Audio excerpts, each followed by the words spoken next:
नमस्कार बंधुरा आमार चैनेले तोमादेर सकलके स्वागत जानाई। आज आमी दुपुरे सर्षे पोस्तो दिए पाबदा माछेर झाल रान्ना करब। पाबदा माछगुलोके आमी केटे धुए परिष्कार करे निएछि। माछेर गाये अल्प नुन हलुद आर लंकार गुঁড়ো दिए निएछि।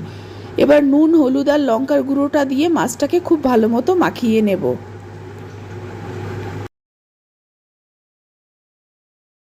माछगुलोते नुन हलुद माखानो हये गेছে। एबार सर्षे पोस्तोटा बेटे नेब। একটা গ্রাইন্ডারে 2 চামচ পোস্ত নিয়ে নিলাম। যতটা পরিমাণ পোস্ত নিয়েছি ঠিক ততটা পরিমাণ সরষেও নিয়ে নিলাম। সরষে পোস্তটা আন্দাজ মতো নুন দিয়ে আগে শুকনো গুঁড়ো করে নেব, তারপর জল দিয়ে মিহি করে বেটে নেব। সরষে পোস্তটা বাটা হয়ে গেছে, এখন রেখে দিচ্ছি। দুটো টমেটো বেটে নিয়েছি, দুটো বড় সাইজের পেঁয়াজ মিহি করে কুচিয়ে নিয়েছি, आदा रसुन काँचा लंका एकसंगे बेटे निएछि। एखान थेके 1 चामच व्यवहार करब, बाकीटा रेखे देब। पैने सर्षेर तेल गरम करे निएछि, अल्प अल्प करे माछगुलो भेजे नेब। माछगुलोर एपिट ओपिट दुपिटी लाल करे भेजे नेब। और आमार सर्दी जड़ हये गलाटा खाराप हये गेছে, तोमरा बुझतेई पारछो। जोरे कथा बोलते पारछि ना, कोथाओ बुझते असुविधा होले एकटु मानिये निओ।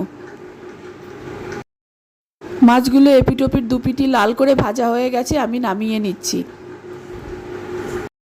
মাছগুলো ভেজে নামিয়ে নিয়েছি। কড়াইতে একটু সরষের তেল গরম করে কালো জিরে ফোড়ন দিলাম। কালো জিরেটা ভাজা হয়ে গেছে, এবার কুচিয়ে রাখা পেঁয়াজগুলো দিয়ে দিলাম। পেঁয়াজটা লাল করে ভেজে নেব। পেঁয়াজটা ভাজা হয়ে গেছে, আদা রসুন কাঁচা লঙ্কা বাটা 1 চামচ দিয়ে দিলাম। এবার আদা রসুনের কাঁচা গন্ধটা চলে যাওয়া পর্যন্ত আমি ভেজে নেব। আদা রসুনটা ভালো মতো ভেজে নিয়েছি। এবার 1/2 চামচ হলুদ গুঁড়ো দিয়ে দিলাম আর বেটে রাখা টমেটোটা দিয়ে দিলাম। টমেটোটা দেওয়ার পর মশলাটাকে ভালো মতো কষিয়ে নেব। মশলাটা ভালো মতো কষানো হয়ে গেছে, এবার আমি বেটে রাখা সর্ষে পোস্তটা দিয়ে দিলাম। সর্ষে পোস্তটা দেওয়ার পর আমি আরও মিনিট খানেক মশলাটাকে নাড়াচাড়া করে নেব। নুন আর এখন আমি দেব না, সর্ষে পোস্ত বাটার সময়ও নুন দিয়েছি, মাছ ভাজার সময়ও নুন দিয়েছি, লাগলে পরে টেস্ট করে দেব। আর সর্ষে পোস্তটা মিনিট খানেক আমি নাড়াচাড়া করে নিয়েছি। এবার সর্ষে পোস্ত বাটার গ্রাইন্ডারটা ধুয়ে আমি জল দিয়ে দিলাম। জল দিয়ে সব উপকরণ জলের সঙ্গে নাড়াচাড়া করে ভালো করে মিশিয়ে দিলাম। পরিমাণ মতো জল দিয়ে সব উপকরণ নাড়াচাড়া করে ভালো মতো মিশিয়ে দিয়েছি। এবার ভেজে রাখা মাছগুলো এক এক করে আমি গ্রেভির মধ্যে দিয়ে দিলাম। 5 থেকে 6 মিনিট মিডিয়াম ফ্লেমে ফুটিয়ে নামিয়ে নেব, তাহলেই রান্নাটা হয়ে যাবে। সর্ষে পোস্ত দিয়ে পাবদা মাছের ঝাল রান্না হয়ে গেছে।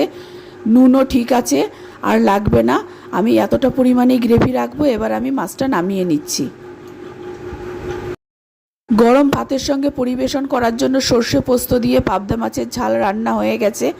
আশা করছি আমার এই রেসিপি তোমাদের সকলের ভালো লাগবে। আমার রেসিপি ভালো লাগলে অবশ্যই আমার চ্যানেলকে সাবস্ক্রাইব করার, লাইক করার, শেয়ার করার অনুরোধ রইল। আর আমার নতুন পুরনো সকল বন্ধুদের আন্তরিক ধন্যবাদ, ভালোবাসা জানিয়ে আমি আমার ভিডিও শেষ করছি। ধন্যবাদ।